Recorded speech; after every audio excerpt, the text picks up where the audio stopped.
আম্মা উঠে আসুন, বেশি লেগেছে? বলে নরিস নিজেই ধরে তোলে তাকে। রেবেকা বানু মুখ বিকৃত করে পিঠে যেখানটায় লেগেছিল সেখানে হাত ডলে বলে, লাগেনি। তুই এখানে কি করছিস আব্বা? শব্দ দ্বারা ব্যথা অস্বীকার করলো। মুখটা এমন বানিয়েছে যেন ব্যথায় দাঁড়ানো দেয়। নরিস মায়ের ব্যথত মুখটা দেখে সুরেলাকে বলল, সুরেলা, সাবধানে কাজ করা উচিত ছিল। আম্মা ব্যথা পেয়েছে। থমথমে আওয়াজে সুরেলার চোখ ভিজে আসে। কান্না গিলে নতমুখে বলল, আমি ইচ্ছে করে পড়ি নাই, দা ফসকে লেগেছে। কি কণ্ঠে জেদের আভাস। নরিস আর কিছু বলল না, মাকে নিয়ে রশি ঘর থেকে বেরিয়ে যায়। রেবেকা বানু অবশ্য একবার পিছু চেয়েছিলেন। সে আশা করেছিল ছেলে তার রোড হবে, কিন্তু কিছুই হলো না দেখে হতাশ হলেন। সুরেলা নারকেল তুলে আনে, সমস্ত ক্ষোভ গোসা খাটিয়ে সজোরে কোপ বসায়। নারকেল দুভাগ হয়ে পানিতে নিচে ভিজে যায়। আরিফা চমকে ওঠে, অবাক স্বরে বলল, ভাবিজান কি হলো? কিছু না, পেঁয়াজ কুচি শেষ, মাংস তেলানি দিব। আরিফা মাথা কাত করে সম্মতি দিল। সুরেলা থমথমে মুখে কাজে হাত লাগালো। এক হাতে শাড়ি কুচি ঠিক করতে বেগ পোয়াতে হচ্ছিল রূপালীকে। উঁচু পেটের দরুন নিচেও ঝুঁকতে পারছিল না। যত গোছাই ততই এলেবেলে হয়ে যাচ্ছে। নতুন বেনারসি হওয়াই নড়ছে বেশি। শেষে ধৈর্যহারা হয়ে সিদ্ধান্ত নিল পরবেই না শাড়ি। খুলতে উদ্যত হবে একজোড়া চেনা পরিচিত হাত, সাহায্যের হাত বাড়ায়। সাদমান রূপালীর হাত থেকে শাড়ির আঁচল নিয়ে নিল। আনকোরা হাতে কুচি দিতে দিতে বলল, প্রয়োজনের কথা মুখ ফুটে বলতে হয় রূপা। আমি অন্তর্যামী নই। অন্ধ তো নন, আল্লাহ এত সুন্দর দুটো চোখ দিয়েছে, দেখে বুঝেও তো নিতে পারেন। সাদমানের হাত থমকায় রূপালীর জবাবে। মেয়েটা সত্যি বলেছে এ কথা। তাকে দেখলেই তো মেয়েটা ভয়ে নুয়ে পড়ে। তবে আজ কি হলো? সে কুচি করে সাবধানে গুজে দেয় পেটে। রূপালীর চোখে চোখ রেখে বলল, আমার চোখ সুন্দর। ব্যাস, রূপালী নামক বিড়াল শাবক মালিকের মাছ চুরি করতে এসে ধরা খেয়ে গেল। ঘন ঘন পলক চাপটে উত্তর দিল, আল্লাহর সৃষ্টি সবই সুন্দর। সাদমান সাদিকের মুখটা গম্ভীর দেখায়। হয়তোবা আশায় ছিল প্রিয়তমা পত্নী বলবে। হ্যাঁ, আপনার চোখ আমার চোখের সবচেয়ে বেশি সুন্দর। তবে তার আশায় ঘুরে বালি। সে আর কিছু বলল না। রূপালী গম্ভীর মুখটাই ডরায়। ভুল কিছু বলে ফেলেছে কি? দরজায় কড়া নাড়ার শব্দে সাদমান সরে দেয়। রূপা মাথায় ঘোমটা টেনে নিয়ে বলল, কে? ভেতরে আসো। সামিনা বেগম ব্যাকুল বদনে প্রবেশ করে। ঘরের এক কোণা ও কোণায় ব্যাকুল নয়নে তল্লাশি করে শুধুই, রুদকে দেখেছিস? সেই ছাদে উঠলো, আর নামতেই দেখিনি। এখনো গিয়ে দেখি ছাদ ফাঁকা, ঘরেও নেই। আছে কোথাও, চিন্তা করিও না আম্মা। দেখো কোথাও ঘাপটি মেরে আছে। পুকুর ঘাটে রিচ ভাই দোলনা বেঁধেছে, সেখানে থাকতে পারে। সামিনা বেগম যেভাবে এসেছিলেন সেভাবেই বেরিয়ে যান। রূপালী একটু চিন্তায় পড়ে। সাদমান এগিয়ে এসে ভরসা দেয়, রূপসা বাড়িতেই আছে। এত বড় বাড়িতে হয়তো এদিক ওদিক ঘুরছে, চিন্তা করার দরকার নেই। তবে রূপ খুবই আবেগী, কখন উল্টাপাল্টা কি করে বসে। এমনিতেই ওর মানসিক অবস্থা ভালো নেই। ধীরে ধীরে সব ঠিক হয়ে যাবে ইনশাল্লাহ। ইনশাল্লাহ। রসির ঘরের সমস্ত কাজের সমাপ্তি টেনে সুরেলা আঁচলে হাত মুছতে মুছতে রসি ঘরে ছাড়ে। সাথে আরিফাও আছে। সুরেলা তাকে বলল, রিফা আপা, জলদি গোসল ছেড়ে নাও। সবার খাওয়া শেষ বোধ হয়, আমি আর তুমি একসাথে খাবো নে। আসলে আমার একা খেতে ভালো লাগে না। আমাকে ফেলে খেয়ে নিও না যেন। আরিফা মুচকি হাসলো। ঠিক আছে ভাবিজান। সম্বোধনে সুরেলা প্রতিবারে নাই লজ্জায় পড়ে। আরিফা মিনমিন গলায় বলে, ভাবিজান, পুকুরে গোসল করবেন? বাড়ির পুকুরের পানি কি সুন্দর টলমলে। আমার দেখলেই লোভ লাগে সাঁতার কাটার। গোসলখানায় গোসল করে তৃপ্তি পাই না। সুরেলা পিটপিট করে তাকালো। এই মেয়ে লোভ দেখাচ্ছে তাকে। সে মন খারাপের রেশ নিয়ে বলল, আপনার ভাই জানলে পুকুরেই চুবিয়ে মারবে। তার মানে রাজি। শুধু রিজ ভাইয়ের ভয় তাড়াতে হবে। আরিফা সুরেলার বাহু ধরে অভয় দেয়। সুরেলা কিচ্ছু হবে না, জামা কাপড় নিয়ে ঢেকে ঘরে রেখে দিব। পুকুরের দক্ষিণ ঘাটে নামলে কেউ দেখতে পাবে না। টুপ করে কয়েকটা ডুব দিয়ে উঠে পড়ব। চলুন না ভাবিজান প্লিজ, এই পুকুরে গোসল দেওয়ার খুব শখ, একা দেখে অস্বস্তি লাগে। পরে বিপাকে বাড়ির বউ পুকুরে গোসল করলে যদি খানবাড়িতে বোমা বিস্ফোরণ ঘটে। এমনিতেই তো সবাই সুরেলার খুদ ধরতে ওস্তাদ, তবে সুরেলা এত সুন্দর প্রস্তাবখানা নাকচ করতে পায় না। সে রাজিনামা নিয়ে কামরায় পৌঁছায় দুরু দুরু বুকে। ঘর ফাঁকা দেখে সুরেলা স্বস্তি পায়। আলমারি খুলে কাপড়ের ভাঁজ থেকে নতুন গাঢ় বেগুনি রঙের বেনারসি সহ প্রয়োজনীয় কাপড় চোপড় নিয়ে বেরিয়ে পড়ে। বাড়ির শেষ মাথায় ছোট্ট একখানা দরজা বিদ্যমান, যা কালে ভদ্রে খোলা হয়ে থাকে। সেখানে দাঁড়িয়ে আরিফা ও নওরিন, তাদের হাতেও কাপড়। সুরেলা নওরিনকে দেখে উল্টো পথে পা বাড়ালো। ননদিনী তার রায় বাইকিনি। নওরিন ভুরু কুচকে আরিফার দিকে তাকালো। আরিফা দৌড়ে এসে সুরেলার পথ আটকায়। সুরেলা কাচমুচ মুখে বলল, কথা ছিল তুমি আর আমি। আপাকে কেন ডেকেছো? উনি ওনার ভাইয়ের কোন অংশে কম না রিফা আপু। ভাবিজান বোঝার চেষ্টা করুন, আপু থাকলে আমাদের দল ভারী হবে, কেউ বকতে পারবে না। আরিফার বোঝানো সুরে বলে। সুরেলার মন তবুও মানে না। আরিফা এক প্রকার টেনে নিয়ে গেল। নওরিন বিরক্ত মুখে বলে, তোর রং ঢং দেখলে গা জ্বলে ওঠে। জলদি চল সবাই, এদিকে রূপটা কই যে ঘাপটি মেরে আছে। তিনজনেই টুকটাক আলাপচারিতা বজায় রেখে পুকুর ঘাটে যাই। শান বাঁধানো পুকুর, বর্ষার সিজন হয়, পানি গলায় গলায়। আরিফা শানের বইটায় কাপড় চোপড় রেখে দেয় লাভ। ঝপাত শব্দের সংঘারে সুরেলাও লাভ দিতে ইচ্ছে হয়, তবে বয়সে বড় ননদীর গম্ভীরতায় ইচ্ছে মাটি চাপা দিল। নরিন কোমরে ওন্না ভালোভাবে বেঁধে নিয়ে আরিফার পরপরই লাভ দিল। আরিফা পানির ভেতর থেকে মাথা তুলে হেসে বলল, বলেছিলাম না অনেক মজা হবে। ভাবিজান আপনিও নেমে পড়ুন, কি ঠান্ডা ঠান্ডা পানি। আহা, তনুমন সবই যেন ধুয়ে মুছে পরিষ্কার দিল। সুরেলা লাফ না দিয়ে ভদ্রভাবে নামলো। শাড়ি পরে লাফ দেওয়া অনুচিত হবে। ওনারা তো সালোয়ার কামিজ পরেছিল। নরিন সাঁতার কেটে গভীরে যায়, হেসে বলে, আগে অনেক সাঁতার কাটতাম আমি, রোজশান, রিজ। একবার প্রতিযোগিতা করেছিলাম, যে আগে ওপারে যেতে পারবে সে সে যা হুকুম করবে বাকি দুজন তাই পালন করবে। কে জিততেছিল আপা? সুরেলার প্রশ্নে নরিন সগৌরবে উত্তর দিল, আর কে? আবার আমি? আর জিতেছিল ওরা দুজন, স্বেচ্ছায় হার মেনে নিয়ে আমাকে জিতিয়ে দিয়েছিল। তো সেবার ওদের দুজনকে সেরকম খাটিয়েছিলাম, বলেছিলাম মোরগের ডিম লাগবো, দুটো কৈথিক মোরগ পারবে, ধরে এনে খাঁচায় বন্দি করে রাখেছে। তো গাধা দুটো সন্ধ্যা অবধি গালে হাত দিয়ে বসেছিল যে মোরগ কখন ডিম পারবে। যখন বুঝতে অক্ষম হলো যে মোরগ না মুরগি ডিম দেয়, সেই কি ফাটাফাটি দুজনের। রিস তো মেরেই ছিল আমাকে। আরিফা সুরেলা হেসে ওঠে। নরিন আরিফা ও সুরেলাকে নিয়ে ছোটবেলায় হারিয়ে যায়। হঠাৎ কারো চিৎকারে সবাই ঘাটে তাকালো। ইয়ামিন গলা ফাটিয়ে চেঁচাচ্ছে, আম্মু ওখানে কি করছো? পুকুরে অনেক বলে বলে চার কাছে, তোমার যে কে বেরবে তো, জলদি উঠেছ। নরিন কিনারে এসে ধমক দিল, কোথায় শার্ক? কিসের শার্ক? পুকুরে শার্ক আসবে কোথা থেকে, গাধার বাচ্চা? মামুজান বলেছে মাছে চাচে পুকুরে 3টে ছাড় কাছে, যে যে গোসল করতে নামবে তাদের কে ফেলবে।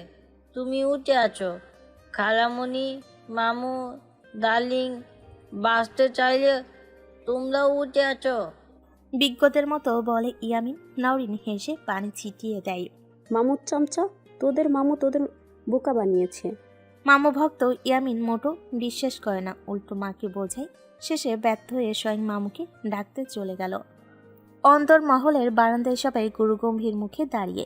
সবার কপালে চিন্তার রেশ। বাড়ির আদুরে দুলালি বাড়িতে নেই।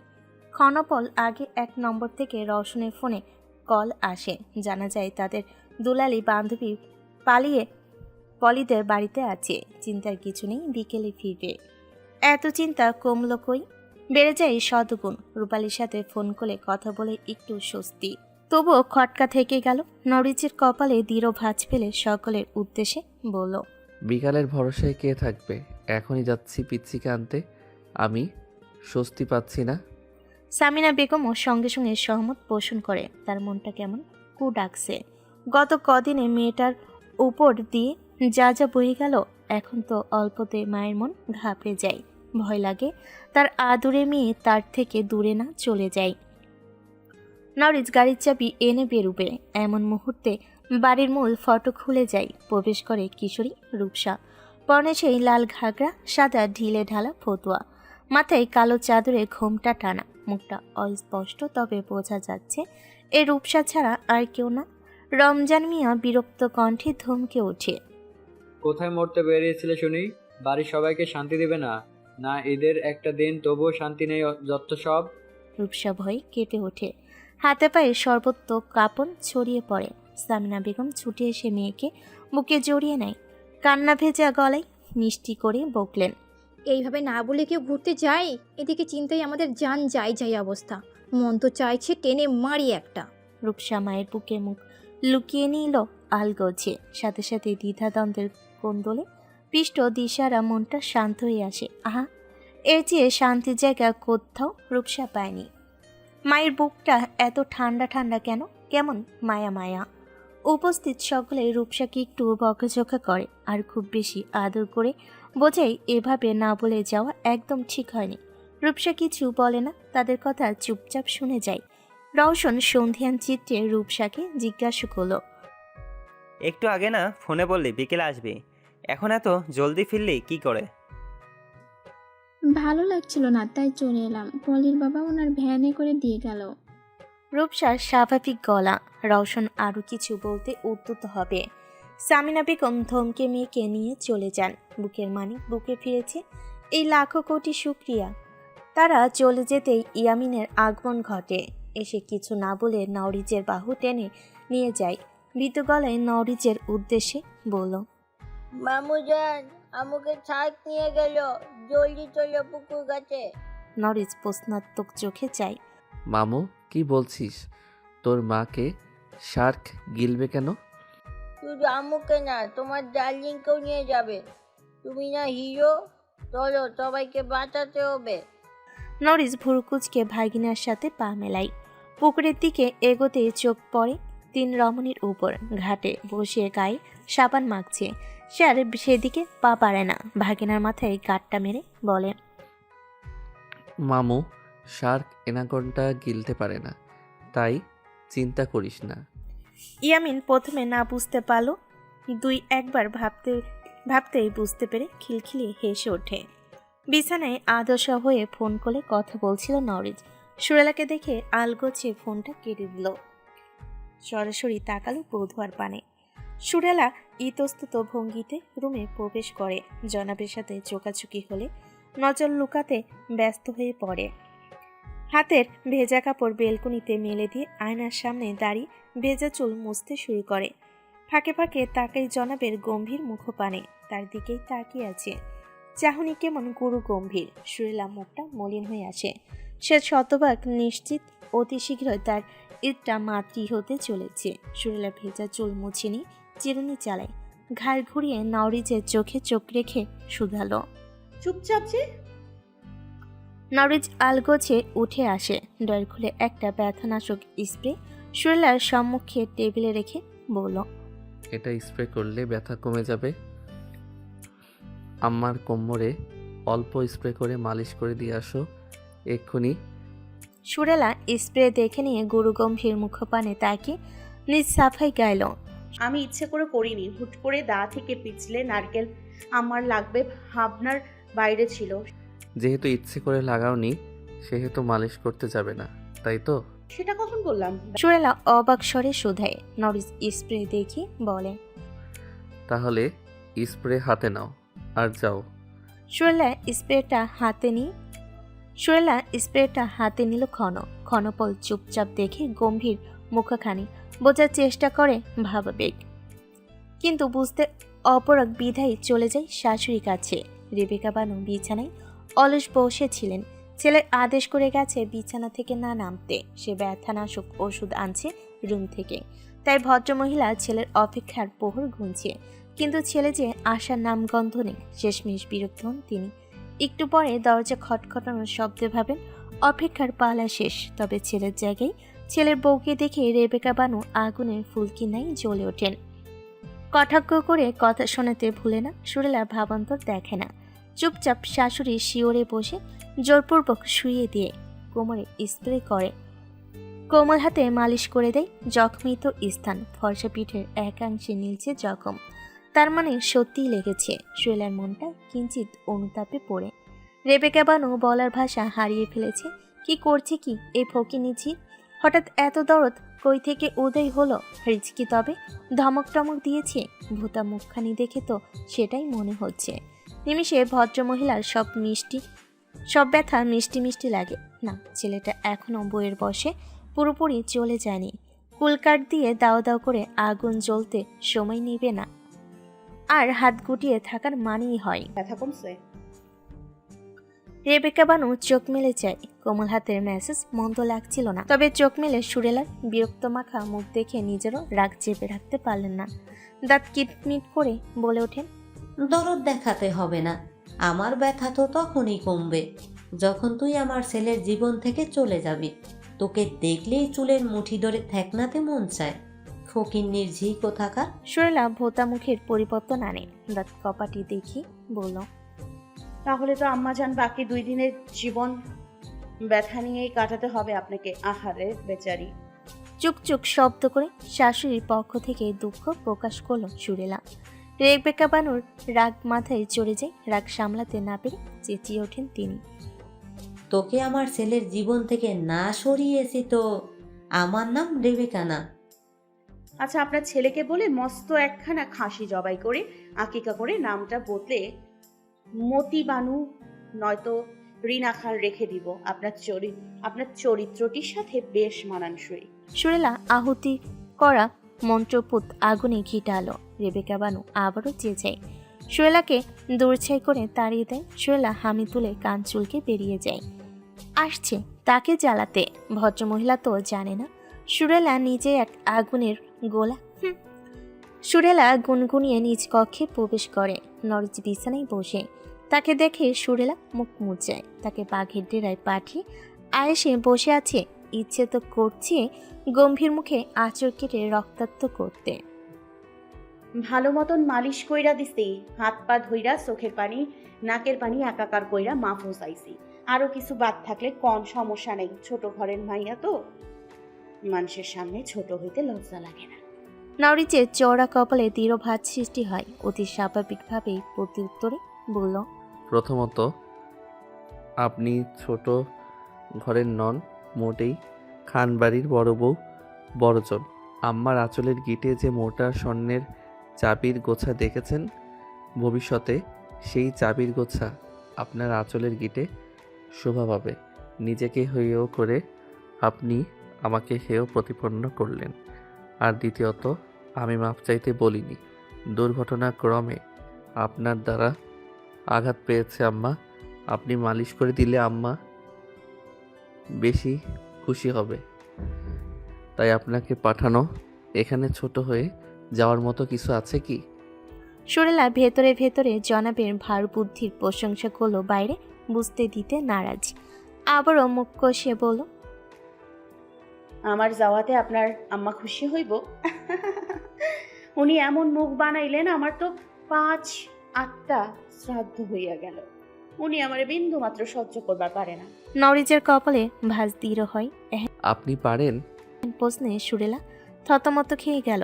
সে নিজেও ওই কুচুটে মহিলাকে সহ্য করতে পারে না। সে চুপ থাকাই শ্রেয় মনে করলো। নরিজ বরফ শীতল গলায় বলল, আপনারা একে অপরকে পছন্দ করতে পারেন না, অথচ বাকিটা জীবন আপনাদের একসাথেই কাটাতে হবে। আর আপনার তখনকার আচরণে আমি কিঞ্চিত রুষ্ট। সুরেলা ঘন ঘন পলক ঝাপটায়। কোন আচরণে রুষ্ট? এই দায়ের কোপ তোলার লোকটা কি দেখে নিয়েছি? সে বাঁকা চোখে যায়। নরিজ এখন কিছু বলবে না, একটু সময় কর। সে উঠে সে আলমারি খুলে একখানা প্যাকেট বের করে দূরত্ব ঘুচিয়ে সুরেলার দিকে সেগুলো বাড়িয়ে দেয়। আপনি সেলিব্রিটি মানুষ, সকাল থেকে হাজারবার ডেকেও পাত্তা পেলাম না, এখন এটা গ্রহণ করে ধন্য করুন। ঠ্যাং ঠ্যাং টানা দিয়া বইসাছিলাম না, সকাল থেকে রান্নাঘরে কলুর বলদের মতন খাটতেছিলাম। আপনি ডাক আইলে আপনার আম্মা চলে বলে কাম ধইরা দিয়ে আটকাই দিতেন। সুরেলা কর্কশ গলেই বলল। নরিজকে শান্ত চোখে তাকিয়ে থাকতে দেখে সুরেলা প্যাকেটটা হাতে নিল। মায়ের দোষ তো দোষ না, বইয়ের দোষ মহাদোষ। সে উপরে ঢাকনা সরিয়ে দেখে কি আছে। একটা গোলাপি রঙের কাতান শাড়ি, শাড়ির সাথে ম্যাচিং ব্লাউজ, পেটিকোট, সাথে কয়েক গাছি গোলাপি রঙের কাচের চুড়ি, গোটা কয়েক গোলাপ কারুকাজে খচিত কিছু ডিজাইনার হার, টিকলি, কানটানা, একটা কাজলের কাঠি, একজোড়া চটি, রাজকীয় জুতা আর কিছু 1000 টাকার নোট। সুরেলা অবাক চোখে সব দেখে যায়, মনটা বাকবাকুম করে গেয়ে ওঠে। তবে জনবের কথায় লজ্জায় মুখচোপা লাল হয়ে আসে। আমার ডাকে সাড়া না দেওয়ার অপরাধে আপনাকে শাস্তি ভোগ করতে হবে। আর আপনার শাস্তি এই যে আপনি আমার সামনেই সাজগোজ করবেন। সে কাপড় পরিবর্তন থেকে শুরু করে কাজল আঁকা সবটাই আমার সামনে, কোনো তালবাহানা চলবে না। সুরেলা বিস্ফোরিত চোখে তাকিয়ে থাকে। নীলজ্জ লুচ্চা লাট সাহেবের পানে নরিজ ঘরে দরজা আটকে দিল। বাহাতে ঘাড় টোলে বিছানায় বাবু হয়ে বসে হুকুম তালিম করল। Darling, do it fast, my eyes on you. অসম্ভব। শোনেন সাইমুমের আব্বাজান, আপনার লজ্জা শরম না থাকলেও আমার আছে। আপনার মতো লুইচ্চার সামনে অসম্ভব জান ফোটেন, নইলে আমিই ফুটি। সুরেলা কটমট করে বলে গোসলখানার দিকে দৌড় লাগালো। নরিজ ঝড়ে বেগে এগিয়ে আসে, এক হাতে কোমর পেঁচিয়ে টেনে আনে, পা দিয়ে মোড়া ঠেলে এনে সুরেলাকে নামিয়ে দেয়। এক হাত মুঠোয় বন্দি রেখে মোড়ায় বসে গুরুগম্ভীর সুরে বলল। ঢং মারাবি না, আমি হাত বাড়ালে একেবারে নিংড়ে শেষ করে দিব, তাই যা বলছি সেটা কর। সুরেলা করুণ দৃষ্টিতে তাকিয়ে থাকে। এরকম নির্লজ্জ লোক সে দুটো দেখেনি। ভাবতে লজ্জে মরে যেতে ইচ্ছে করে তার। সুরেলা কাঁদো কাঁদো মুখ বানিয়ে বলল।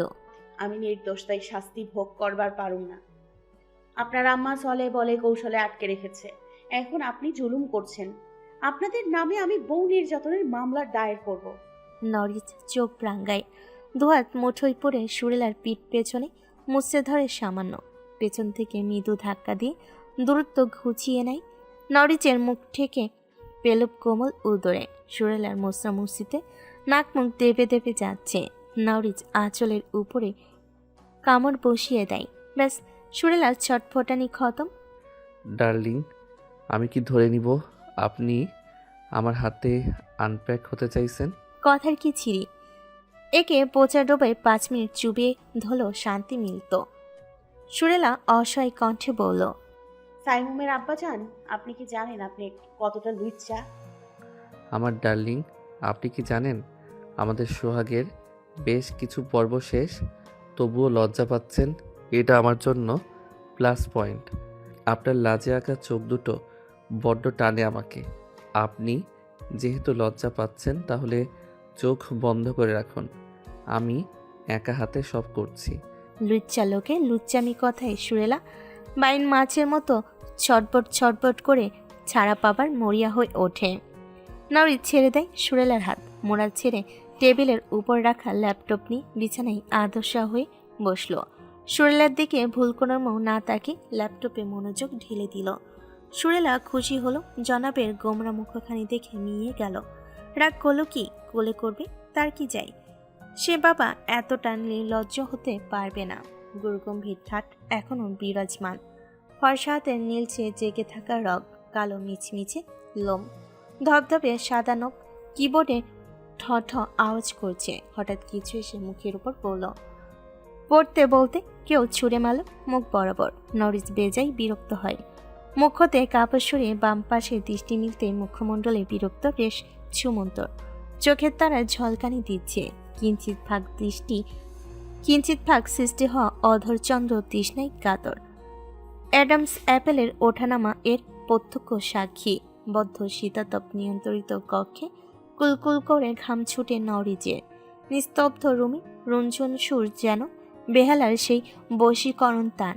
মন তো চাইছে ছুটে তাকে হৃদয় গহীনে আগলে নিতে, অথচ কিশোরীর আগুন ঝলসিয়ে দেওয়া রূপ অঙ্গ প্রত্যঙ্গ অসাড় করে দিয়েছে। সুরেলা শাড়ির ভাঁজ খোলে, দক্ষ হাতে অঙ্গে প্যাঁচাতে প্যাঁচাতে বলে, মুখটা বন্ধ করেন, মশা ঢুকবো। নরি ছোট ছোট চোখে চায়, ব্যঙ্গাত্মক স্বরে প্রতি উত্তর করে, মেয়ে মানুষের জাতটাই এমন, সেই মানবেই শুধু শুরুতে কাহিনী। By the way darling, you made my day. কথা শেষ করে চোখ টিপে নরিজ। সুরেলা মুখ বাঁকিয়ে হাসল। চোখ টিপতে জানে না, অথচ টিপতেই হবে। সে উল্টো ঘুরে আয়নার সম্মুখে আট পরে শাড়ির কুচি বানায়।